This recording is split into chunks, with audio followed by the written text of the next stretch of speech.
Hello everyone. तो आप सबका स्वागत है आपके YouTube चैनल डियर गुरुजी आशीष सर में। तो आज मैं आप लोगों के सामने लेकर के आया हूँ एक बहुत ही इंटरेस्टिंग टॉपिक। अपने लास्ट वीडियोस की कड़ी को आगे बढ़ाते हुए हमारा चैप्टर है electricity, class 10 physics electricity. Very important chapter and also very interesting chapter, so must watch the video till and. Last video में मैंने आप लोगों को एक्सप्लेन किया था कि इलेक्ट्रिक चार्ज क्या है, इलेक्ट्रिक चार्ज की प्रॉपर्टीज क्या है और इलेक्ट्रिक चार्ज की प्रॉपर्टीज को हम कैसे प्रॉपर्ली समझ सकते हैं। आज हम लोग उसमें देखेंगे इलेक्ट्रोस्टैटिक्स भी। हमने लास्ट वीडियो में आपको डील किया था कि इलेक्ट्रोस्टैटिक्स क्या है। तो वो इलेक्ट्रिसिटी जो है वो वास्तव में इलेक्ट्रिसिटी एट रेस्ट है, इलेक्ट्रिसिटी एट रेस्ट। आज हम लोग यहाँ पे स्टडी करेंगे कि इलेक्ट्रिक चार्ज जब मोशन में आ जाए, वहां पर क्या था, इलेक्ट्रिक चार्ज एट रेस्ट। यहाँ पर क्या है, इलेक्ट्रिक चार्ज इन मोशन। तो इलेक्ट्रिसिटी क्या है इसके बारे में डिटेल स्टडी हम लोग करेंगे। इसके साथ साथ हम लोग ये जानेंगे कि किसी भी कंडक्टर में करंट क्यों फ्लो करता है, चार्ज क्यों फ्लो करता है, कंडक्टर और इंसुलेटर्स में वास्तव में डिफरेंसेस क्या है, इसकी जानकारी भी आज हम लोग इस वीडियो में लेंगे। तो इन सब चीजों की कंप्लीट जानकारी आपको दी जाएगी, तो वीडियो को लास्ट तक देखना ना भूलें। और अगर आप चैनल पे नए हैं तो आप सब्सक्राइब करना ना भूलें। ओके स्टूडेंट्स, तो आइए हम लोग देखते हैं अपने आज का टॉपिक।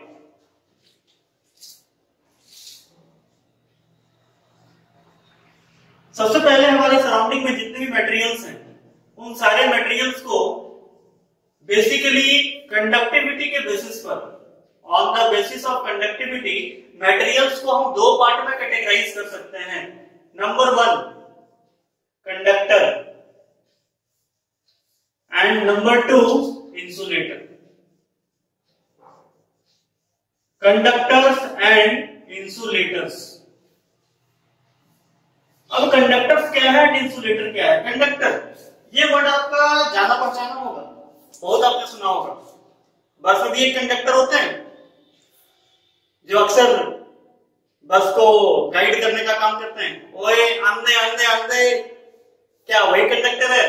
नहीं, यहाँ पे वो कंडक्टर नहीं है। यहाँ पर भी जो कंडक्टर है काम कुछ वैसा ही है। वो क्या करता है, अंधे अंधे अंधे। ये कंडक्टर क्या करता है, चार्ज को अंधे अंधे अंधे चार्ज को अपने में से पास होने देता है। दैट मींस बहुत सिंपल वे में आप इसको याद रख सकते हैं। कंडक्टर, वो कंडक्टर ड्राइवर को गाइड कर रहा है गाड़ी आगे पीछे करने के लिए। ये चार्ज को गाइड कर रहा है कि आप आ सकते हो, मेरे अंदर आ सकते हो, आप फ्लो कर सकते हो, यू आर अलाउड। तो जो कंडक्टर, दैट मींस वैसा मटेरियल जो खुद में से चार्ज पार्टिकल को फ्लो होने देता है, चार्ज पार्टिकल को अलाउ करता है कि आप फ्लो हो जाओ, उसे हम कहते हैं कंडक्टर्स। जितने भी मेटल्स हैं अर्थ पे, जितने भी मेटल्स पाए जाते हैं, all metals are good conductor of electricity. वो क्या है, इलेक्ट्रिसिटी के बहुत अच्छे कंडक्टर हैं। जितने भी मेटल्स हैं उनमें से चार्ज आसानी से फ्लो होता है। इतना ही नहीं, एक्सेप्शनल केस में एक नॉन मेटल भी है जिसका नाम आपने सुना होगा। वो नॉन मेटल कौन सा है, तो वो नॉन मेटल है ग्रेफाइट। ये कार्बन का एक एलोट्रॉप है, आप पढ़े होंगे और इसके बारे में डिटेल्स आपको केमिस्ट्री में पढ़ना भी है। कार्बन का एक एलोट्रॉप है ग्रेफाइट। ये ग्रेफाइट क्या है, तो ग्रेफाइट एक्चुअली एक नॉन मेटल है, बट वो इलेक्ट्रिसिटी को कंडक्ट करता है। ठीक है, वो वास्तव में एक नॉन मेटल है बट वो इलेक्ट्रिसिटी को कंडक्ट करता है। वहां पर इलेक्ट्रिसिटी का कंडक्शन विजिबल है। दूसरी तरफ हम देखते हैं हमारा जो है इंसुलेटर। इसके बारे में भी आप ऑलरेडी पहले से पढ़ चुके हैं, प्रीवियस क्लासेस में आपने इसके बारे में बेसिक स्टडी की है। तो हम लोग फिर एक बार उसको रिवाइज करते हुए आगे बढ़ते हैं कि इंसुलेटर है क्या। Insulator are those materials, insulators are those materials which do not allow the charge particles to flow through them। जो चार्ज पार्टिकल्स को अपने में से फ्लो करने नहीं देता है, उसे अलाउ नहीं करता है, उसे हम कहते हैं इंसुलेटर्स। ऑल नॉन मेटल्स, जितने भी नॉन मेटल्स हैं वो सारे के सारे इंसुलेटर्स हैं, एक्सेप्ट, ध्यान देना, एक्सेप्ट ग्रेफाइट। वो नॉन मेटल है बट कंडक्टर है।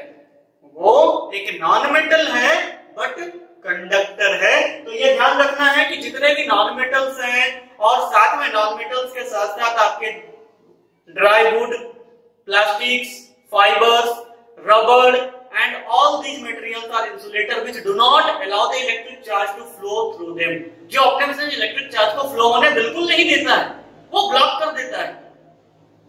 वो चार्ज हो सकता है, एक और बात यहां समझने की है, इंसुलेटर्स चार्ज हो सकते हैं, इनमें इलेक्ट्रोस्टैटिक्स होगा, बट इलेक्ट्रिक करंट फ्लो नहीं करेगा। ये समझने वाली बात है। आप जब कंघी में बालों को बार बार चलाते हो, आफ्टर फ्यू सेकेंड्स आपका कंघी, आपका जो कॉम्ब है, वो कॉम्ब चार्ज हो जाता है। कॉम्ब क्या होता है? चार्ज हो जाता है, और वो छोटे छोटे पेपर के पीसेस को आराम से, छोटे छोटे पेपर के पीसेस को आराम से पिकअप कर लेता है। क्यों? वो चार्ज हो गया, वहां पर इलेक्ट्रिक चार्ज जनरेट हुआ, वहां इलेक्ट्रोस्टैटिक्स काम कर रहा है। तो क्या वो करंट का गुड कंडक्टर हुआ? नहीं, उसमें चार्ज क्रिएट हो सकता है, वो इलेक्ट्रोस्टैटिक को शो करेगा, उसमें चार्ज क्रिएट होगा, बट चार्ज फ्लो नहीं करेगा, और जब तक चार्ज फ्लो नहीं करेगा तब तक वो इलेक्ट्रिक करंट नहीं होगा। इसलिए वो चार्ज हो सकता है, बट उसमें करंट फ्लो नहीं करेगा, और जो हमारे कंडक्टर्स हैं इसमें करंट फ्लो करेगा। अब यहाँ पे आपके माइंड में क्वेश्चन आ रहा होगा, नहीं आया तो आना चाहिए। अगर नहीं आया तो आना चाहिए कि ये चार्ज कहीं आपने कहा फ्लो कर रहा है, कहीं चार्ज रुका, तो ये है क्या? तो आइए हम लोग देखते हैं कि चार्ज फ्लो करने का एक्चुअल सेंस क्या है, चार्ज कब फ्लो करेगा और क्यों फ्लो करेगा। यह जानना बहुत जरूरी है कि चार्ज कब और क्यों फ्लो करेगा। तो कंडक्टर्स में चार्ज फ्लो करेगा, तो इसको फ्लो करने वाले चार्ज को हम कहते हैं इलेक्ट्रिक करंट। क्या कहते हैं? Electric current. अब इलेक्ट्रिक करंट क्या है? आपके माइंड में क्वेश्चन आ रहा होगा कि भाई अब ये इलेक्ट्रिक करंट क्या है? करंट, करंट का मतलब क्या होता है? करंट को हिंदी में कहते हैं धारा। धारा, आपने ये वर्ड तो सुना ही होगा, ठीक है। और इलेक्ट्रिक को हिंदी में कहते हैं विद्युत, ये भी वर्ड आपने सुना होगा। विद्युत धारा, दोनों को कंबाइन फॉर्म में हम कर सकते हैं। धारा क्या है? आपने सुनी होगी कि नदियों में पानी की धारा बहुत तेज है, बरसात के मौसम में पानी की धारा बहुत तेज हो जाती है, बहुत तेज बहाव होने लगता है पानी का। तो वो धारा, धारा मीन्स फ्लो, जहां पर फ्लो चल रहा है, कंटिन्यूअस फ्लो है, वहां है धारा। फ्लो को ही हिंदी में कहते हैं धारा। दैट मीन्स कंटिन्यूअस किसी चीज का फ्लो हो रहा है, पानी का फ्लो हो रहा है, ऑयल का फ्लो हो रहा है, या कोई भी अदर फ्लूइड का फ्लो हो रहा है, कोई भी फ्लूइड मटेरियल जो फ्लो कर रहा है, ठीक है। तो जो फ्लो हो रहा है तो उसी को हम कहते हैं धारा, और उसी फ्लो को हम दूसरे वर्ड में कहते हैं करंट। दैट मीन्स वो फ्लो हो रहा है। और इलेक्ट्रिक मीन्स चार्ज, यहां इलेक्ट्रिक वर्ड इलेक्ट्रिक चार्ज को रिप्रेजेंट कर रहा है। तो किस चीज का फ्लो हो रहा है? वाटर का फ्लो, एयर का फ्लो, ऑयल का फ्लो? नहीं, यहां पर इलेक्ट्रिक चार्जेस का फ्लो हो रहा है। और जब किसी भी कंडक्टर में इलेक्ट्रिक चार्जेस का फ्लो होना शुरू हो जाए तो इसे हम कहते हैं इलेक्ट्रिक करंट। ओके, तो डिफाइन आप सभी जानते हैं, ध्यान देंगे। The rate of flow of electric charge, the rate of flow of electric charge through a conductor, through a conductor is known as electric current। किसी भी कंडक्टर में जब हमारा चार्ज फ्लो कर रहा है तो इसी को हम कहेंगे electric current. It is denoted by I, capital letter I से हम इसे रिप्रेजेंट करते हैं। I is equal to Q upon T. Last video में मैंने ये बताया था, फिजिक्स में कहीं भी रेट वर्ड आ गया तो समझ लेना वहां पे क्या है? Time, with respect to time. That means यहां with respect to time, per unit time में, पर सेकेंड में, पर मिनट में, पर आवर में कितना अमाउंट ऑफ इलेक्ट्रिक चार्ज किसी भी कंडक्टर में फ्लो कर रहा है, that is known as electric current. इसे हम इलेक्ट्रिक करंट कहते हैं। कैपिटल लेटर आई से इसे रिप्रेजेंट किया जाता है, ठीक है। कैपिटल लेटर आई से हम रिप्रेजेंट करते हैं total amount of electric charge per unit time is known as electric current. अब इलेक्ट्रिक करंट के बारे में कुछ डिटेल्स जानकारी हम लोग लेंगे कि इलेक्ट्रिक करंट क्या है, तो हमने देख लिया। अब इसके बारे में कुछ बेसिक प्रॉपर्टीज, इसकी प्रॉपर्टीज में ये किस तरह का क्वांटिटी है, इसकी एसआई यूनिट क्या है, इसकी सीजीएस यूनिट क्या है। तो सबसे पहले it is a scalar quantity. ये क्या है, एक स्केलर क्वांटिटी है। स्केलर क्वांटिटी आप पहले पढ़ चुके हैं, जिसमें कोई डायरेक्शन नहीं होता है। Number 2, it's SI unit, it's SI unit is its SI unit is ampere,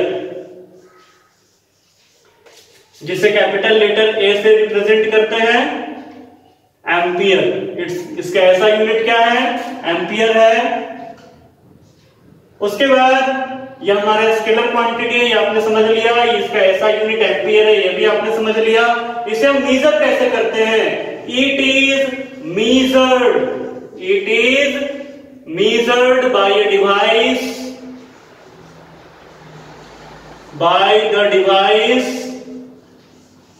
called ammeter। इसे जिस डिवाइस से मेजर किया जाता है उस डिवाइस का नाम क्या है, आमीटर।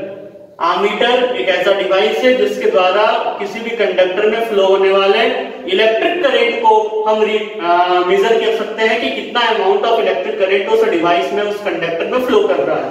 ठीक है। उसके बाद यहाँ पर इलेक्ट्रिक करंट को जब हम मेजर करते हैं आमीटर के द्वारा एम्पियर में, तो इसके कुछ कन्वर्जन्स है। उस कन्वर्जन्स का यूज आपको न्यूमेरिकल्स में काफी ज्यादा मिलेगा, तो इसको ध्यान से देखेंगे वो कन्वर्जन्स क्या क्या है। तो 1 एम्पियर इज इक्वल टू होता है आपका 10⁻³ milli ampere. Okay, 10⁻³ milli ampere. इसे हम शॉर्ट में स्मॉल एम और कैपिटल ए से रिप्रेजेंट करते हैं। उसके बाद 1 एम्पियर इज इक्वल टू हम रिप्रेजेंट कर सकते हैं 10⁻³ milli ampere, and 1 ampere is equal to हम रिप्रेजेंट कर सकते हैं 10⁻6 माइक्रो एम्पियर। अगर माइक्रो में रिप्रेजेंट करेंगे तो 10⁻6 माइक्रो एम्पियर। इसे हम इस तरीके से लिख सकते हैं शॉर्ट में सिंबॉलिक फॉर्म में। इसी को अगर इन्वर्स करना हो कि 1 milli ampere is equal to कितना एम्पियर होगा, देयरफॉर अगर इसको हम और रिप्रेजेंट करें तो हम इसको ऐसे लिख सकते हैं 1 milli ampere is equal to 10⁻³ ampere. और इसको हम ऐसे लिख सकते हैं 1 micro ampere is equal to 10⁻6 ampere. Okay students, तो यहां तक आपको बातें समझ में आ गई होगी कि हमारा इलेक्ट्रिक करंट क्या है, वो किसी भी कंडक्टर में फ्लो करेगा, उसकी एसआई यूनिट क्या है, कैसा क्वांटिटी है, और उसके बेसिक कन्वर्जन यूनिट्स क्या क्या हैं। अब हम लोग आगे चलेंगे। इसमें बहुत ही इंपॉर्टेंट है, ध्यान देंगे कि हमारा इलेक्ट्रिक करंट जब हमारा स्केलर क्वांटिटी है कंडक्टर में फ्लो करता है, तो केवल कंडक्टर में ही क्यों फ्लो करता है, कंडक्टर में ऐसी क्या खासियत है कि वो कंडक्टर में ही फ्लो करता है, आखिर क्यों, रीजन क्या है, what determines the flow of charge. ये हमें समझना बहुत जरूरी है। पहला question number 1, why electric current flows in conductor। किसी भी कंडक्टर में इलेक्ट्रिक करंट क्यों फ्लो करता है। क्वेश्चन नंबर 2, व्हाट डिटरमाइंस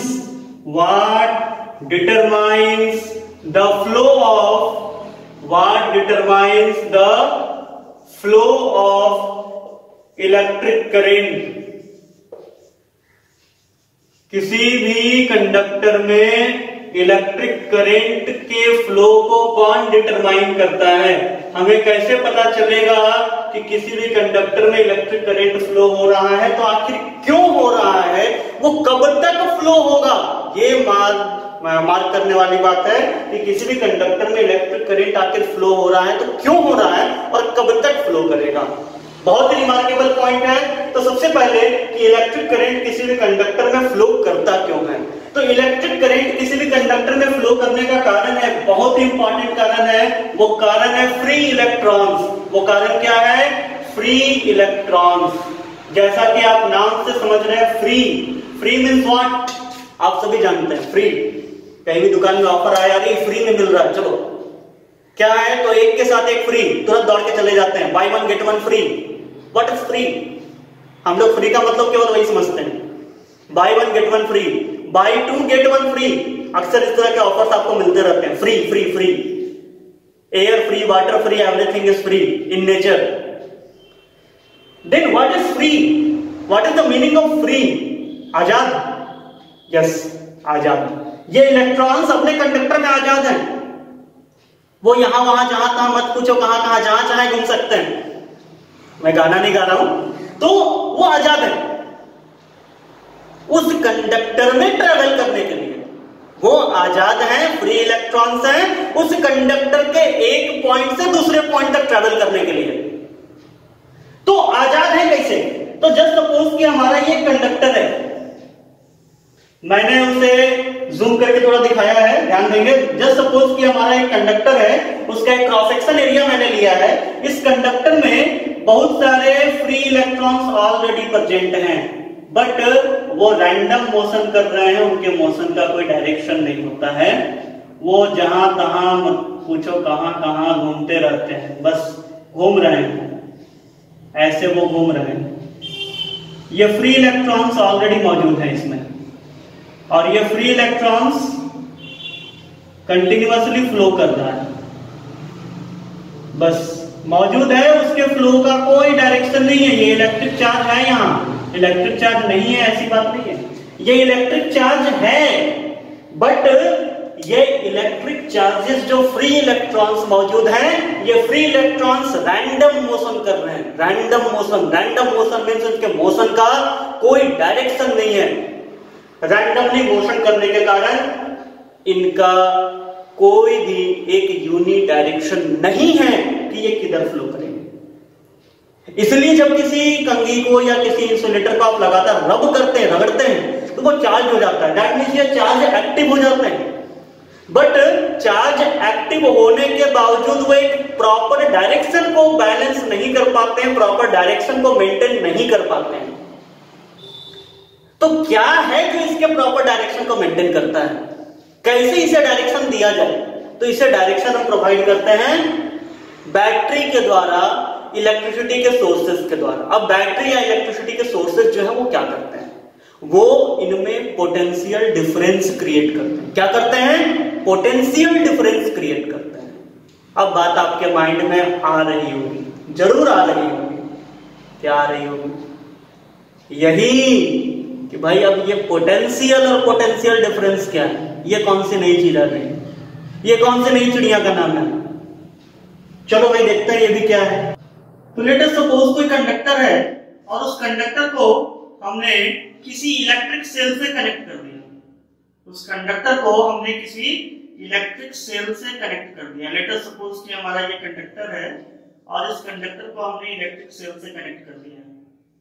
ठीक है, बीच में एक इलेक्ट्रिक सेल लगा दिए हैं।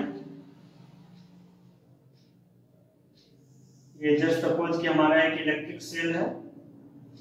ठीक है, ऐसा इलेक्ट्रिक सेल आपने देखा होगा, अक्सर आप लोग इसे बैटरी कहते हैं, बट बैटरी कहना गलत है। ये बैटरी नहीं, इलेक्ट्रिक सेल है। ठीक है, ये बैटरी नहीं है, इलेक्ट्रिक सेल है। जब दो या दो से अधिक सेल का कॉम्बिनेशन होता है तब हम उसे बैटरी कहते हैं। ठीक है, तो ये हमारा इलेक्ट्रिक सेल है। Cell, electric cell. ठीक है, अब इस इलेक्ट्रिक सेल का ये पॉजिटिव टर्मिनल है, ये नेगेटिव टर्मिनल है। अभी जो रैंडम मोशन कर रहे थे हमारे जो इलेक्ट्रॉन्स इसमें प्रेजेंट थे, वो रैंडम मोशन कर रहे थे, उनके मोशन का कोई प्रॉपर डायरेक्शन नहीं था। अब ये रैंडम मोशन हमारा जो है वो एक यूनि डायरेक्शनल हो गया है, एक प्रॉपर डायरेक्शन को मेंटेन करना शुरू कर दिया। दैट मींस ये जो फ्री इलेक्ट्रॉन्स थे इसमें, ये फ्री इलेक्ट्रॉन्स अब एक पार्टिकुलर डायरेक्शन में अपने नेगेटिव टर्मिनल से पॉजिटिव टर्मिनल की तरफ ट्रैवल करना शुरू कर दिए हैं, और ये ट्रैवल करते हुए अपने कंडक्टर से होते हुए और नेगेटिव टर्मिनल से पॉजिटिव टर्मिनल की तरफ मूव कर रहे हैं। कंटिन्यूअसली इनका मूवमेंट नेगेटिव से पॉजिटिव टर्मिनल की तरफ देखने को मिल रहा है। डायग्राम आप देख पा रहे होंगे। इस डायग्राम में हम देख रहे हैं कि ये नेगेटिव टर्मिनल से स्टार्ट हुआ और पॉजिटिव टर्मिनल की तरफ ट्रेवल कर रहा है और एक यूनि डायरेक्शनल ये हो गया। अब इस प्रॉपर डायरेक्शन को मेंटेन करता हुआ ये आगे बढ़ रहा है। दैट मींस अब यहाँ पर करंट पॉजिटिव टर्मिनल की तरफ फ्लो कर रहा है, मतलब इलेक्ट्रॉन्स पॉजिटिव टर्मिनल्स की तरफ फ्लो कर रहे हैं। अब इलेक्ट्रॉन का फ्लो नेगेटिव से पॉजिटिव की तरफ हो रहा है, ठीक है, इलेक्ट्रॉन्स का फ्लो नेगेटिव से पॉजिटिव की तरफ हो रहा है। तो यहाँ पे हम कहेंगे कि इलेक्ट्रिक करंट पॉजिटिव से नेगेटिव फ्लो कर रहा है, ठीक है। ये समझने वाली बात है कि हमारा करंट का फ्लो जो होगा वो ऑलवेज इलेक्ट्रिक करंट का जो भी फ्लो होगा वो ऑलवेज पॉजिटिव टर्मिनल से नेगेटिव टर्मिनल की तरफ। दैट मींस इलेक्ट्रिक चार्जेस के, इलेक्ट्रॉन्स के फ्लो के ठीक अपोजिट डायरेक्शन में इलेक्ट्रिक करंट के फ्लो का डायरेक्शन क्या होगा? इलेक्ट्रिक करंट जो हमारा फ्लो करेगा ऑलवेज किसी भी कंडक्टर में, वो इलेक्ट्रिक करंट हमेशा ध्यान दीजिएगा पॉजिटिव टू नेगेटिव फ्लो करेगा। किधर फ्लो करेगा? Positive to negative. और फ्री इलेक्ट्रॉन्स किधर फ्लो करेंगे? तो इलेक्ट्रॉन्स का फ्लो होगा ऑलवेज नेगेटिव टू पॉजिटिव, क्योंकि इलेक्ट्रॉन है कहां? इलेक्ट्रॉन का रीजन एरिया कहां है? Negative terminal. Negative terminal is the hot spot of electrons. Negative terminal is the hot spot of electrons. Electrons का वो हॉट स्पॉट है जहां पर इलेक्ट्रॉन्स काफी लार्ज अमाउंट में मौजूद है। और ये इलेक्ट्रॉन्स नेगेटिवली चार्ज पार्टिकल अपने को न्यूट्रलाइज करने के लिए पॉजिटिवली चार्ज पार्टिकल्स की तरफ फ्लो करेगा और एक इलेक्ट्रॉन एक पॉजिटिवली चार्ज पार्टिकल प्रोटॉन के साथ मिल करके न्यूट्रलाइज होगा और इस तरह से लगातार हमारा सेल जो है वो न्यूट्रलाइज होता चला जाता है। और ये करंट तब तक फ्लो करेगा जब तक इलेक्ट्रिक सेल के नेगेटिव और पॉजिटिव टर्मिनल के बीच, जब तक नेगेटिव और पॉजिटिव टर्मिनल के बीच के पोटेंशियल में डिफरेंस है तब तक इलेक्ट्रिक करंट, इलेक्ट्रिक चार्ज हमारा फ्लो करता रहेगा उस कंडक्टर में। और जैसे ही ये डिफरेंस कम होता चला जाएगा आपका इलेक्ट्रिक करंट का फ्लो भी कम होता चला जाएगा। और धीरे धीरे आप लोग कहते हैं कि भाई हमारे जो डिवाइस में बैटरी लगी हुई है, बैटरी खत्म हो गई, सेल डिस्चार्ज हो गया, बैटरी डिस्चार्ज हो गई। बैटरी खत्म हो गई तो बैटरी खत्म हो गई या डिस्चार्ज हो गई, इसका क्या मतलब है? तो बैटरी डिस्चार्ज हो गई, इसका एक्चुअल मतलब है कि उसके जो इलेक्ट्रॉन्स हैं, उसके जो नेगेटिवली चार्ज पार्टिकल्स थे, उन नेगेटिवली चार्ज पार्टिकल्स फुल्ली तरह से वो न्यूट्रलाइज हो चुके हैं। उसके नेगेटिव टर्मिनल और पॉजिटिव टर्मिनल के बीच का जो पोटेंशियल डिफरेंस था वो डिफरेंस अब इक्विवेलेंट हो गया है। अब डिफरेंस वहां मेंटेन्ड नहीं रह गया है, as a result of which वहां पर इलेक्ट्रॉन्स का फ्लो जो है उस सर्किट से बंद हो गया है। और इलेक्ट्रॉन का फ्लो बंद हो गया तो हम कहेंगे कि इलेक्ट्रिक सर्किट में करंट का फ्लो भी बंद हो गया है। आ रही बात समझ में? तो ये है हमारा इलेक्ट्रिक करंट के फ्लो का reason, that is potential and potential difference. ठीक है कि इलेक्ट्रिक पोटेंशियल में डिफरेंस होने के कारण हमारा कंडक्टर के थ्रू चार्ज का फ्लो मेंटेन रहता है, इलेक्ट्रिक करंट का फ्लो मेंटेन रहता है। इलेक्ट्रिक करंट के फ्लो का डायरेक्शन ठीक इलेक्ट्रॉन के फ्लो के डायरेक्शन का उल्टा होगा। Electron negative to positive flow करेगा जबकि इलेक्ट्रिक करंट हमेशा पॉजिटिव टू नेगेटिव फ्लो करेगा। इन बातों को विशेष ध्यान में रखना है। और ये था हमारा conductor and insulator. Okay, thank you.